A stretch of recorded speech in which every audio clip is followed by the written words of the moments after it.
Chapter 7. Thaddeus and Christine were gathered around his desk like wolves at a carcass. They were hungry, money hungry, and they were tired of being poor, tired of always having to hustle every month to get the office bills paid, the salary paid, the Buick paid. At last, something good had come their way with Ermeline's case. They had talked it over, and they had both agreed. They were going to sue the hell out of Victor Harrow. Their tools were books, open and stacked on top of each other, multiple legal pads with blue and black ink, several styrofoam coffee cups, empty and half full, and pens, paper clips, binders, pencils, erasers, and documents everywhere, and a dozen photographs of Ermeline Ransom's tattooed breasts in a neat stack. There was a brainstorm underway, the attorney and his paralegal. Christine stood up to stretch, her muscular shoulders flexed beneath her gray lamb's wool sweater.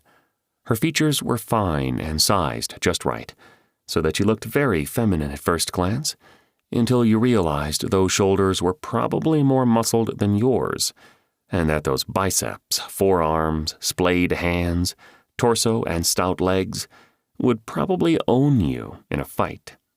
But deep down, hers was a gentle soul, and she only wanted peace in her life and for her husband and little girl.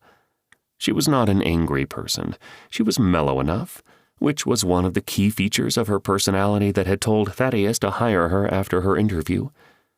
She would be a cool head in the middle of a storm, and he had known 18 months ago that he would definitely need that, the practice of law being as uproarious as it is. Thaddeus took a long pull at his coffee and frowned. "This is icy," he said. She offered to get the refill, but he waved her off. "My turn. Let me get you one," he said. It was 4:15 on a cloudy Tuesday, and they were going back over their tracks, making sure they had left no stone unturned in their quest to prepare and file the most complete and legal complaint for negligence and assault against another person ever filed in Hickam County Circuit Court. Victor Harrow better damn well duck. They had finally laughed when they had finished drafting the complaint and traded high fives. This lawsuit was going to take him down. All that remained now was for Christine to prepare the cover sheet and summons, and Thaddeus could walk the papers across the street, file them in the clerk's office, and send them out for service by Sheriff Altman's deputy.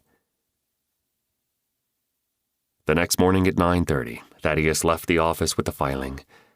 Inside the red file folder, he had the signed and dated complaint, the filled-in cover sheet, and the summons ready for signing and stamping by the circuit clerk. He would file in the next 15 minutes, and by noon, the entire square would be talking about the lawsuit. By tonight, the entire county. Thursday noon, the Hickam Press would roll off the presses onto the mail trucks for distribution to every rural inhabitant in a 30-mile radius. The story would be page 1. They had already interviewed Thaddeus and taken several shots of him at his desk. The story would light up the telephone lines. No one had ever heard of a man carving his name in a woman's breasts, much less a respected businessman, one with everything to lose and nothing to gain. A deacon at his church, a Silver Star in Vietnam, a member of Rotary and Moose, and sergeant-at-arms in the Orbit VFW Post. Thaddeus' step quickened, and he made it across Adams Street, hopping up on the courthouse sidewalk, walking west 100 steps, then taking a left and on up the courthouse steps into the atrium. He took a deep breath and turned the handle to the circuit clerk's office.